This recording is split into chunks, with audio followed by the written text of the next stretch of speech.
Hello बच्चों, क्या हाल चाल। और आज फिर से आपका भाई इस BA concept king YouTube channel पर आप सबों का मोस्ट वेलकम करता है। और साथ ही साथ आज आपका भाई क्लास 12 हिंदी का चैप्टर 6 का मोस्ट इंपॉर्टेंट ऑब्जेक्टिव लेकर के आया है, जो काफी महत्वपूर्ण है, जो सीधा लड़ेगा एग्जाम में। तो आइए इस सेशन को शुरुआत करते हैं काफी मस्त जबरदस्त तरीके से। लेकिन सेशन को शुरुआत करने से पहले हमेशा की भांति आपका भाई हमेशा से कहते रहा है कि अगर आप लोग इस चैनल पर नए हैं तो चैनल को सब्सक्राइब करें और साथ ही साथ वीडियो अच्छा लगे तो लाइक करें और ज्यादा से ज्यादा मात्रा में अपने दोस्तों में शेयर करें और साथ ही साथ कमेंट करके बतावें कि ये वीडियो आपको कैसे लगा। तो चलिए शुरू करते हैं इस सेशन को काफी मस्त धुआंधार तरीके से। तो आइए, जैसा कि आप देख रहे हैं, एक लेख और एक पत्र, इस पाठ का ऑब्जेक्टिव आपके बीच प्रस्तुत किया गया है। तो क्वेश्चन नंबर 1 है, भगत सिंह का जन्म कहां हुआ था? भगत सिंह का जन्म कहां हुआ था? तो ऑप्शन नंबर 1 है गंगा चौक नंबर 102, घमेला ब्रांच निहालपुर भारत, बंगा चौक नंबर 103, गुगेरा ब्रांच लायलपुर पाकिस्तान, बंगा चौक नंबर 105, गुगेरा ब्रांच लायलपुर पाकिस्तान, बंगा चौक नंबर 104, गुगेरा ब्रांच लायलपुर भारत। तो आप बता सकते हैं इनका जन्म जो स्थान है बंगा चौक नंबर 105, गुगेरा ब्रांच लायलपुर पाकिस्तान। भगत सिंह का जो जन्म हुआ था बंगा चौक नंबर 105, गुगेरा ब्रांच लायलपुर पाकिस्तान। तो ये ऑप्शन नंबर सी है। क्वेश्चन नंबर 2 है, किसने कहा जब देश के भाग्य का निर्णय हो रहा हो तो व्यक्तियों के भाग्य को पूर्णतः भुला देना चाहिए? जब देश के भाग्य का निर्णय हो रहा हो तो व्यक्ति को अपने भाग्य के बारे में क्या कर देना चाहिए? भुला देना चाहिए, क्योंकि देश रहेगा तो आप रहोगे, तो ही तो अपने भाग्य का निर्णय कर पाओगे। तो देखो ना, ये कथन किससे लिया गया है और किसने कहा है? तो इस बात को भगत सिंह, चंद्रमा सिंह, सुखदेव सिंह, क्रांतिकारी सिंह, कौन होगा? तो आप लोग जानते ही हैं इस बात को। और सिर्फ बोलने वाला एक ही व्यक्ति है जिनका नाम है भगत सिंह, महान क्रांतिकारी Bhagat Singh. Option number A, इन्होंने कहा था कि जब अपने देश का भाग्य का निर्णय हो रहा हो तो अपने भाग्य को, व्यक्तियों को भुला देना चाहिए। भगत सिंह। आगे क्वेश्चन नंबर 3 क्या है देखते हैं। भगत सिंह का पैतृक गांव कहां था? मतलब पैतृक गांव मतलब पूर्वजों का गांव, अपने पिताजी, उनके पिताजी का गांव कहां था? तो खड़कल्ला पंजाब, खड़कल्ला हरियाणा, खटकड़ला अमृतसर और ये रहा खड़खड़ा पंजाब। ये तो आप लोग को पता है कि खटकड़ा कल्ला पंजाब इनका जो पैतृक गांव था वो था। Option number A. यहाँ पे हरियाणा अमृतसर पंजाब, लेकिन यहाँ पे खड़खड़ा पंजाब है, ये स्थान वहां पे नहीं है। और ये रहा खटकड़ा अमृतसर, तो अमृतसर में इनका हुआ नहीं था, हरियाणा में हुआ नहीं था, एक ही जगह हुआ था और सिर्फ पंजाब। Option number A. आगे, भगत सिंह के माता और पिता का नाम क्या है? तो भगत सिंह के माता जी का नाम क्या? धनवती एवं सरदार किशन सिंह था, या फिर विद्यावती देवी, या फिर सरदार किशन सिंह था, या फिर कलावती एवं सरदार हरि किशन सिंह था, या फिर वीर जननी एवं सरदार कृष्णा सिंह था? बताइए, आप लोग बताइए इस कमेंट सेक्शन में। आप लोगों को बताना है, मैं इस क्वेश्चन को छोड़ रहा हूं। भगत सिंह के माता एवं पिताजी का नाम क्या था? चलिए मैं बता ही देता हूं। भगत सिंह के माता जी का नाम, भगत सिंह के माता जी का नाम विद्यावती देवी और पिताजी का नाम सरदार किशन सिंह। तो यहाँ पे ऑप्शन नंबर आप लोग देख ही लिए होंगे। ऑप्शन नंबर कौन है? बी, विद्यावती एवं सरदार किशन सिंह। आगे चलते हैं। अगला क्वेश्चन क्या है? 5 नंबर। भगत सिंह के पिताजी कितने बार जेल गए? एकाधिका बार, एक बार, अनेक बार, अनेकान बार? इनके पिताजी तो ये भी देश के स्वतंत्रता सेनानी ही थे। महान क्रांतिकारियों में गिने जाने वाले भगत सिंह के पिता भी एक महान देश के लिए समर्पण करने वाले एक महान व्यक्ति ही थे। तो वो तो अनेक बार जेल गए थे, अनेक बार। ऑप्शन नंबर सी, भगत सिंह की शहादत कब हुई? शहादत उस व्यक्ति को होती है जो देश के लिए मरता है, देश के लिए शहीद होता है। तो भगत सिंह का शहादत कब हुआ था? तो आप लोग बता सकते हो 23 मार्च 1931 शाम 7:33 पर लाहौर षड्यंत्र केस में उनकी फांसी की सजा सुनाई गई थी। आपके पेपर में क्वेश्चन आएगा कि भगत सिंह को शहादत कब हुई थी? तो 23 मार्च 1931। 23 मार्च 1931 को उनकी शहादत हुई थी और शाम 7:33 पर किस केस के दौरान? लाहौर षड्यंत्र केस में इनको फांसी की सजा सुनाई गई थी। लाहौर षड्यंत्र केस में इनको फांसी की सजा सुनाई गई थी। हमारे भगत सिंह 23 मार्च 1931 को इस महान भारत देश में से एक महान आत्मा अजर अमर हो गई, हमेशा हमेशा के लिए हम युवाओं के दिल में। शाम 7:33 लाहौर षड्यंत्र केस, इस बात को याद रखना है। आगे क्वेश्चन नंबर 7 है, देख सकते हैं आप लोग क्वेश्चन नंबर 7 को। क्वेश्चन नंबर 7, सॉरी थोड़ा सा ये थी हो गया, देखेंगे। क्वेश्चन नंबर 7, भगत सिंह की कृतियां कौन सी है? भगत सिंह की कृतियां कौन सी है?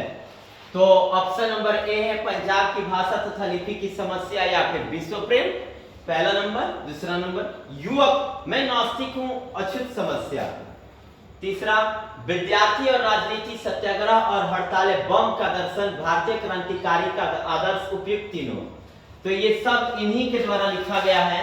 आप लोग इसको जरूर याद कर लें, अपने कॉपी में नोट कर लें।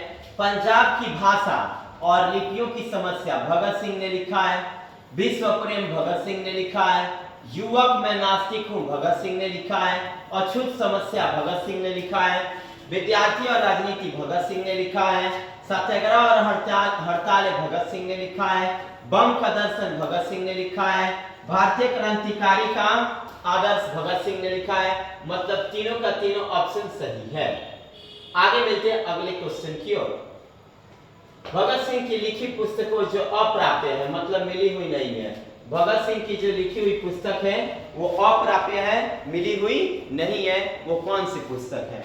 ऑप्शन नंबर ए समाजवाद का आदर्श, आत्मकथा मौत के दरवाजे पर, भारत में क्रांतिकारी आंदोलन का इतिहास, उपयुक्त तीनों। तो ये भी अपने आप में महत्वपूर्ण क्वेश्चन है जो काफी इंपॉर्टेंट बनता है, काफी इंपॉर्टेंट। भगत सिंह की लिखी पुस्तकें जो अप्राप्य है वो कौन कौन सा है? भगत सिंह की लिखी हुई पुस्तकें जो अप्राप्य है वो कौन कौन सा है? तो आप लोग देख सकते हैं समाजवाद का आदर्श, आत्मकथा मौत के दरवाजे पर, भारत में क्रांतिकारी आंदोलन का इतिहास और उपयुक्त तीनों। तो ये क्वेश्चन अपने आप में मोस्ट भी आई है, इसको जरूर ही याद करें। क्वेश्चन नंबर 7 और 8 बहुत ही इंपॉर्टेंट है। समाजवाद का आदर्श भगत सिंह की लिखी हुई पुस्तक है जो अप्राप्य है। आत्मकथा मौत के दरवाजे पर भगत सिंह की लिखी पुस्तक है जो अप्राप्य है। भारत में क्रांतिकारी आंदोलन का इतिहास भगत सिंह ने लिखा है लेकिन अप्राप्य है। तो ये तीनों के तीनों जो ऑप्शन में है ये सब का सब सही है जो अप्राप्य है। एक लेख और एक पत्र शीर्षक पाठ के लेखक कौन है? एक लेख और एक पत्र पाठ के लेखक कौन है? तो एक लेख और एक पत्र पाठ के जो लेखक हैं हमारे महान क्रांतिकारी भगत सिंह हैं। एक लेख और एक पत्र पाठ के जो लेखक हैं वो कौन है? तो एक लेख और एक पत्र पाठ के जो लेखक हैं वो भगत सिंह हैं। Option number A, option number A. आगे 10 नंबर क्वेश्चन, भगत सिंह का जन्म कब हुआ था? भगत सिंह का जन्म कब हुआ था? आप बताओ, भगत सिंह का जन्म कब हुआ था? ध्यान तो आप लोग को पता है 23 मार्च 1931, लेकिन जन्म कब हुआ था? तो भगत सिंह का जन्म जो हुआ था 28 सितंबर 1907, 1907 में जन्म और 1931 में शहादत। तो आप लोग देख लो कि कितने साल ये अपने देश के लिए अपने आप को समर्पित किए हैं।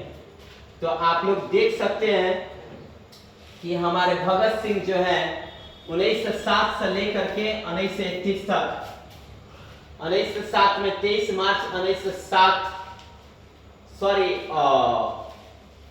28 सितंबर 1907 को इनका जन्म और 23 मार्च 1931 को इनका निधन, मतलब शहादत। इतने दिनों के अंतराल में इस देश में अंग्रेजों के खिलाफ काफी अधिक आवाज उठाए, अंग्रेज इनसे भी डरते थे। इतने महान अनुभूति थे ये अपने देश के लिए। तो 28 सितंबर 1907 को जन्म और 23 मार्च 1931 को इनका हुआ था निधन, यानी कि शहादत। आगे, भगत सिंह को फांसी की सजा कब मिली? बताइए, भगत सिंह को फांसी की सजा कब मिली थी? 21 मार्च 1931, 22 मार्च 1930, 23 मार्च 1931, 24 मार्च 1932। तो भगत सिंह को फांसी की सजा 23 मार्च 1931 को मिला था। भगत सिंह को फांसी की सजा 23 मार्च 1931 को मिला था। Option number C, option number C, 23 मार्च 1931, 23 मार्च 1931, 23 मार्च 1931 को भगत सिंह को फांसी की सजा मिली थी। हास्यपद शब्द का प्रत्यय बताइए, हास्यपद शब्द का प्रत्यय। तो यहां पे देख सकते हैं आप लोग, हास्य, हास्य सपद। तो यहां पे हास्य अलग कर दीजिए आप, प्लस ये जो मात्रा है ये आ की मात्रा है, सपद। अब देखिए ऑप्शन में कहां है, सपद नहीं है, असपद नहीं है, सपदा नहीं है, आशपद है, जो कि मैंने निकाला। तो option number B, option number B, हास्य पद का शब्द का प्रत्यय क्या होता है? आस्पद। बंदी जीवन किनकी कृति है? बंदी जीवन किनकी कृति है? बताइए। बंदी जीवन भगत सिंह की कृति है, कि इसके अलावा सुखदेव, कि उनके मित्र गुरुदेव, कि इनमें से कोई नहीं, कौन हो सकता है? आप लोग बताओ। बंदी जीवन रविंद्रनाथ ठाकुर का है, या फिर माइकल मधुसूदन का है, या फिर शरद चंद्र चट्टोपाध्याय का है, या फिर सच्चिदानंद नाथ सन्याल की है? हमें तो ऐसा लगता है बंदी जीवन जो है सच्चिदानंद नाथ सन्याल की पुस्तक है, इनकी कृति है। बंदी जीवन किनकी कृति है? सच्चिदानंद नाथ सन्याल की बंदी जीवन जो है कृति है। आगे, गणेश शंकर विद्यार्थी ने किस पत्रिका का संपादन किया? ये क्वेश्चन आपके एग्जाम पेपर में आएंगे, 100% की गारंटी है, लिख के देता हूं, 100% की गारंटी। लो भाई, मैंने सिग्नेचर भी ठोक दिया। एग्जाम पेपर में क्वेश्चन आपको देखने को मिलेगा कि गणेश शंकर विद्यार्थी ने किस पत्रिका का संपादन किए थे? गणेश शंकर विद्यार्थी जो थे किस पत्रिका का संपादन करते थे? क्या मर्यादा, या फिर ब्राह्मण, या फिर कर्मवीर, या फिर प्रताप? तो गणेश शंकर विद्यार्थी जो थे सिर्फ और सिर्फ प्रताप, किस पत्रिका का? प्रताप का संपादन करते थे। गणेश शंकर विद्यार्थी किस पत्रिका का संपादन करते थे? तो वो कौन सा था? प्रताप। आगे, भगत सिंह ने अपने मित्रों के साथ केंद्रीय असेंबली में बम कब फेंका था? सुखदेव, गुरुदेव, भगत सिंह। सुखदेव, गुरुदेव, भगत सिंह या फिर राजगुरु। 4 आदमी हो गए ना। इनके साथ कौन कौन गए थे जी? बटुकेश्वर दत्त, राजगुरु और भगत सिंह। बटुकेश्वर दत्त गए थे, राजगुरु गए थे और स्वयं भगत सिंह गए थे। इन 3 आदमियों ने केंद्रीय असेंबली पर बम फेंका था। क्या वो बम किसी को हानि पहुंचा सकती थी? बिल्कुल नहीं। वो सिर्फ और सिर्फ आवाज करने वाली बम थी। लेकिन भगत सिंह को झूठे आरोप लगा करके उन्हें गिरफ्तार कर लिया गया। तो आप देख सकते हैं कि भगत सिंह ने अपने मित्रों के साथ केंद्रीय असेंबली में बम कब फेंका था। तो भगत सिंह जो थे अपने मित्रों के साथ यानी कि बटुकेश्वर दत्त और राजगुरु के साथ केंद्रीय असेंबली में बम 8 अप्रैल 1929 को फेंके थे। 8 अप्रैल 1929। 8 अप्रैल 1929। 8 अप्रैल 1929 को बटुकेश्वर दत्त और राजगुरु के साथ केंद्रीय असेंबली में बम फेंककर गिरफ्तार हुए। हालांकि उनके गिरफ्तार होने का वजह एक ही था, उनके पार्टी का जो क्रांतिकारी संगठन है उसका नाम हो, काफी ज्यादा नाम हो, लोग इनका सहयोग करें, लोगों में एकता का जुनून जगाया जाए ताकि अंग्रेजों के उन कोड़ों की मार से जो सबको हमेशा परेशान किया करती थी उससे बच सके लोग। इसी के कारण तो भगत सिंह ये सारे कार्य किए थे ताकि लोगों को बचाया जाए, देश को आजादी दिलाया जाए। एक तो खास बात यह है ना, आज इंग्लैंड इतना धनी नहीं होता जब वो भारत पर राज नहीं किया होता। इंग्लैंड के पास धन दौलत होने का एक ही वजह है, भारत से सारे धन दौलत को लूट करके क्या करना, ले जाना, जिससे उनके पास काफी ज्यादा धन दौलत हो गया। ईस्ट इंडिया कंपनी जब 1600 ईस्वी में भारत में आई थी उसके पहले इंग्लैंड में कुछ नहीं था, लेकिन जब से ईस्ट इंडिया कंपनी भारत में अपनी स्थापना की तब से इंग्लैंड में काफी ज्यादा धन का बढ़ावा होने लगा, क्योंकि हम भारतीयों को वे इंग्लैंड वालों ने काफी अधिक शोषण किया। तो आप देख सकते हैं कि 8 अप्रैल 1929 को बटुकेश्वर दत्त और राजगुरु और भगत सिंह ने मिलकर के केंद्रीय असेंबली पर बम फेंका था। आइए आगे जानते हैं। एक पत्र किसको लिखा गया है? यह जो पत्र है ये किसको लिखा गया है? बटुकेश्वर दत्त, सुखदेव, राजगुरु या फिर चंद्रशेखर? तो ये पत्र जो है सुखदेव को लिखा गया है। एक पत्र और एक ये जो पाठ है क्या नाम है? एक पत्र और एक लेख, शायद एक लेख और एक पत्र, एक लेख और एक पत्र। ये किसके नाम लिखा गया है? तो सुखदेव के नाम लिखा गया है। आगे, भगत सिंह के पिता और चाचा किसके सहयोगी थे? वाह, ये भी क्वेश्चन मस्त क्वेश्चन है। भगत सिंह के पिता और चाचा किसके सहयोगी थे? भगत सिंह के जो पिता थे यहाँ पे लाला लाजपत राय के सहयोगी थे। यहाँ पे भगत सिंह के चाचा जी और पिताजी किनके सहयोगी थे? लाला लाजपत राय। शहीद भगत सिंह का हिंदी लेख युवक कब प्रकाशित हुआ? युवक कब प्रकाशित हुआ? 1924, 1930, 1929, 1940? बताइए, हिंदी ये युवक कब प्रकाशित हुआ? युवक, शहीद भगत सिंह का हिंदी लेख युवक कब प्रकाशित हुआ?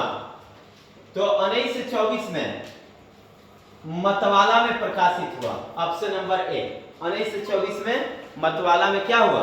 प्रकाशित हुआ। आगे, भगत सिंह की पहली गिरफ्तारी कब हुई थी? भगत सिंह पहली बार गिरफ्तार कब हुए थे? 19 नंबर क्वेश्चन। भगत सिंह की पहली गिरफ्तारी कब हुई थी?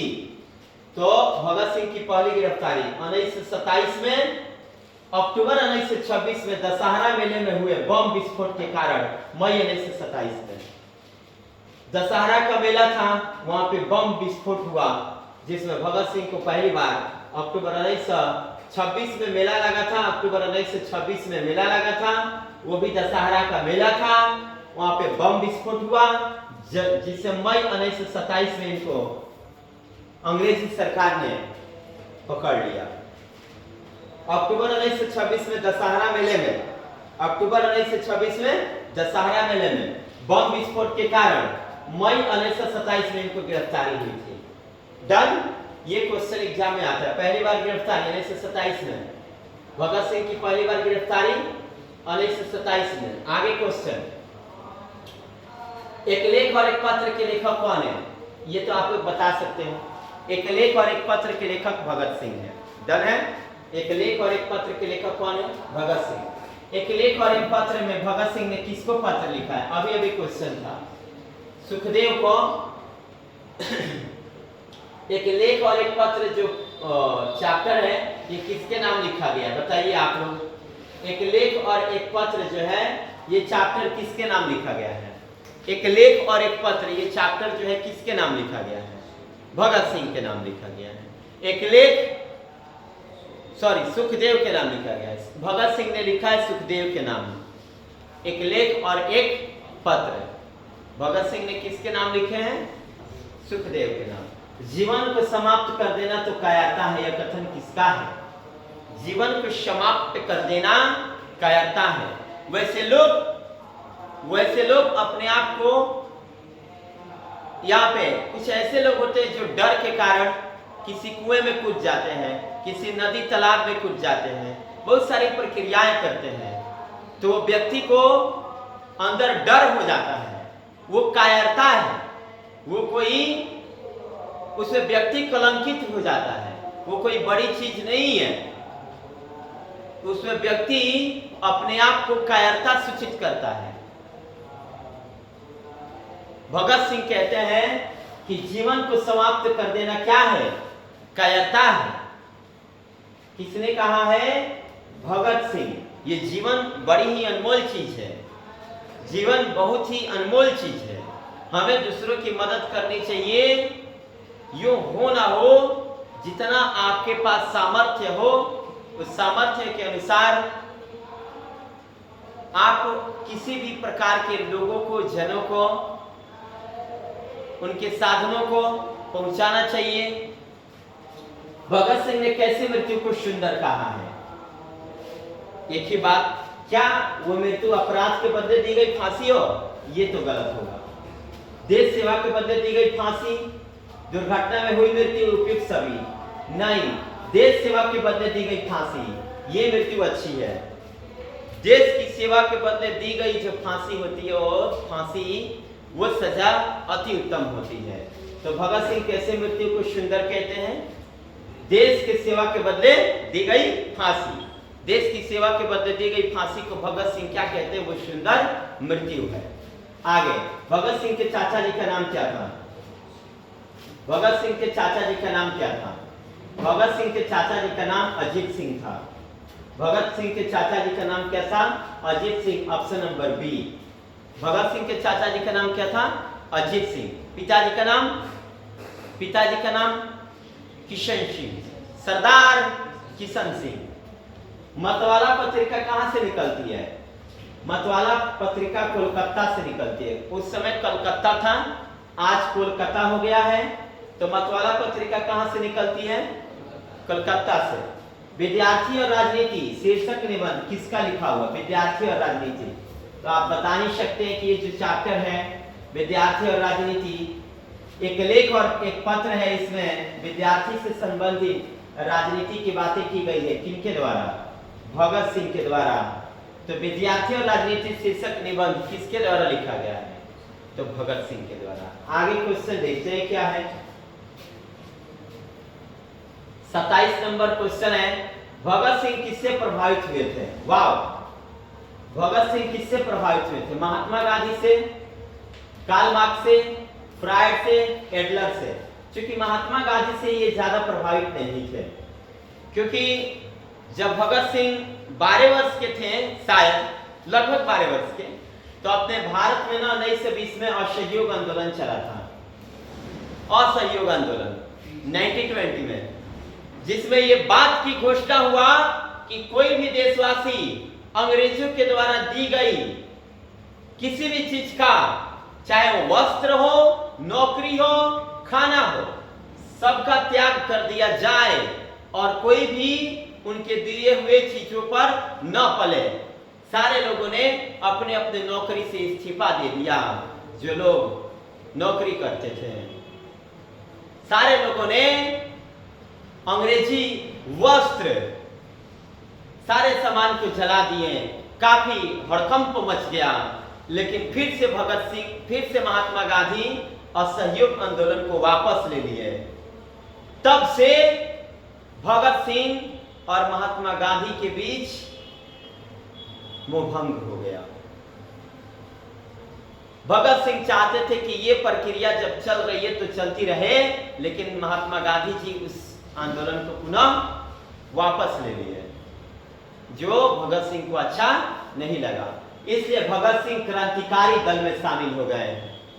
ये देश शांति से नहीं, ये देश अहिंसा से नहीं जीता जा सकता। ये देश हिंसात्मक तौर से जीता जाएगा। तुम मुझे खून दो, मैं तुझे आजादी दूंगा। सुभाष चंद्र बोस जी ने इस बात को कहा था। तो क्या हुआ? क्या ये देश हिंसात्मक तौर से जीता या फिर अहिंसात्मक तौर से? वैसे तो देश की आजादी के लिए हिंसात्मक लोग और अहिंसात्मक लोग, दोनों लोगों ने अपने प्राणों को निछावर दिया था, अपने प्राणों का निछावर किया था। तो हम तो सहयोग दोनों आदमी का ही मानेंगे। कहते हैं भगत सिंह जो थे कार्ल मार्क्स के सहयोगी थे। मैं नास्तिक क्यों ही किसका लिखा है? मैं नास्तिक क्यों हूं, ये भगत सिंह का लिखा हुआ है। मैं नास्तिक क्यों हूं, ये किसका लिखा हुआ है? तो मैं नास्तिक क्यों हूं, ये भगत सिंह का लिखा हुआ है। आइए नेक्स्ट क्वेश्चन जानते हैं। अगला क्वेश्चन क्या है? कुलबीर सिंह कुलतार सिंह भगत सिंह के कौन थे? वाह, कुलबीर सिंह कुलतार सिंह भगत सिंह के भाई थे। कुलबीर कुलतार भगत सिंह के क्या थे? भाई थे। जब भगत सिंह को जिस दिन फांसी की सजा सुनाई गई थी, उस दिन जब कुलबीर सिंह गए थे अपने भाई के पास, यानी भगत सिंह के पास, तो पता है भगत सिंह ने क्या कहा था? भाई मैं रहूं या ना रहूं, अब देश का बागडोर तुम्हें ही संभालना है। वैसे तो हम लोग के चाचा अजीत सिंह देशद्रोही साबित हुए हैं। उनको देशद्रोही कह करके इस देश से निकाल दिया गया। हमें भी फांसी की सजा सुना दी गई, लेकिन अब तुम ही लोग हो जो देश को क्या कर सकते हो? इस अंग्रेजों की हुकूमत से आज़ादी दिला सकते हो। और रोते हुए भगत सिंह का आंखें भर आई, क्योंकि भगत सिंह रोते नहीं थे, लेकिन वो दिन उन्हें कुछ अजीब ही लग रहा था। उन्हें बहुत ही ज़्यादा सता रहा था। सारी यादें, उनकी जिंदगी के हर एक पल काफ़ी ज़्यादा उनको सता रही थी। तो भगत सिंह के दो भाई थे, कुलबीर सिंह और कुलतार सिंह। प्रताप के संस्थापक संपादक कौन थे? प्रताप के संस्थापक संपादक कौन थे? तो गणेश शंकर विद्यार्थी। ये क्वेश्चन शुरू में आया था, जिस पर मैंने सिग्नेचर भी किया कि प्रताप के संस्थापक संपादक कौन थे? भगत सिंह, गणेश शंकर विद्यार्थी।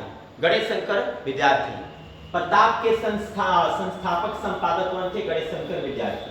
प्रथम विश्व युद्ध में इंग्लैंड किसके विरुद्ध लड़ा था? प्रथम विश्व युद्ध में इंग्लैंड किसके विरुद्ध में लड़ा था? बताइए। प्रथम विश्व युद्ध में इंग्लैंड किसके विरुद्ध में लड़ा था? बताइए। भारत के खिलाफ, ऑस्ट्रिया के खिलाफ, अमेरिका के खिलाफ या फिर जर्मनी के खिलाफ? तो मैंने सारांश में बताया है कि प्रथम विश्व युद्ध में इंग्लैंड वालों ने जर्मनी के खिलाफ लड़ाई किया था। प्रथम विश्व युद्ध में इंग्लैंड वालों ने जर्मनी के खिलाफ लड़ाई किया था। काफी तर्कश महायुद्ध हुआ था, विश्व युद्ध हुआ था। चौरी चौरा कांड कब हुआ था? तो चौरी चौरा कांड 1922 में हुआ था। चौरी चौरा कांड कब हुआ था? 1922 में। ये भी क्वेश्चन बहुत इंपॉर्टेंट है। चौरी चौरा कांड कब हुआ था? 1922 में। चौरी चौरा कांड कब हुआ था? 1922 में। 1922 में चौरी चौरा कांड हुआ था। चौरी चौरा कांड कब हुआ था? 1922 में। तो इस तरह से शायद ये सारे ऑब्जेक्टिव खत्म हो गए हैं, ऐसा लग रहा है। चलिए हम देखते हैं आगे की बातें, आगे क्या लिखी गई है। यहाँ पे एक शब्द कहा गया है, भगत सिंह ने अपने दिलों और दिमाग से एक शब्द को लिखा। लिखते हैं क्या? मेरे सर पे कर्जा है, मेरे सर पे कर्जा है भगत सिंह की चीखों का, मेरे सर पे कर्जा है भगत सिंह के चीखों का, मेरा हृदय आभारी है उनकी दी हुई सीखों का, मेरा हृदय आभारी है उन दी हुई सीखों का। तो आप लोगों ने इस पूरे ऑब्जेक्टिव को देखा, जो अपने आप में काफी बेहतरीन था, काफी मस्त था, जबरदस्त था। तो आपका भाई फिर से आप लोगों से बोलना चाहेगा कि अगर ये वीडियो आप लोगों को अच्छा लगे तो लाइक करें, चैनल पर नए हैं तो सब्सक्राइब करें और ज्यादा से ज्यादा मात्रा में शेयर करें, ताकि आपको फायदा हो, आपके दोस्तों को भी फायदा हो। और कमेंट करके जरूर बताएं कि ये वीडियो आपको कैसा लगा। तो आज के लिए इतना ही काफी। जय हिंद, जय भारत, इंकलाब जिंदाबाद।